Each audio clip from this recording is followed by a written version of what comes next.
السلام علیکم ورحمۃ اللہ وبرکاتہ نحمدہ ونصلی علی رسولہ الکریم اما بعد۔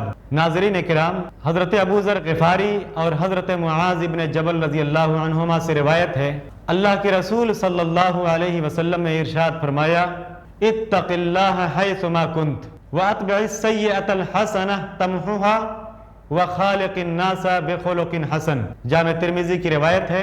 اس روایت میں اللہ کے رسول صلی اللہ علیہ وسلم نے 3 باتیں بیان فرمائی ہیں۔ پہلی بات یہ ہے، اتق اللہ حیث ما کنت، تم جہاں کہیں بھی رہو اللہ رب العالمین سے ڈرتے رہو، یعنی اللہ تعالیٰ نے جن کاموں کے کرنے کا حکم دیا ہے ان کو کرتے رہو، اور جن کاموں سے بچنے کا حکم دیا ہے ان سے بچتے رہو۔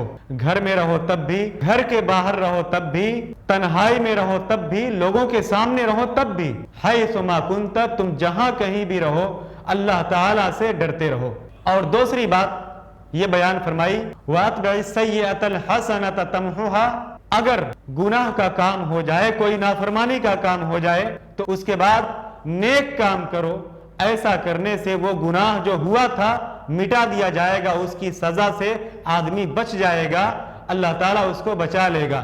اور تیسری بات، وَخَالِقِ النَّاسَ بِخُلُقٍ حَسَنٍ، لوگوں سے جب بھی ملو حسن اخلاق کے ساتھ ملو۔ اللہ تعالیٰ ہم سب کو ان باتوں پر عمل کرنے کی توفیق عطا فرمائے، آمین۔ والسلام علیکم ورحمۃ اللہ وبرکاتہ۔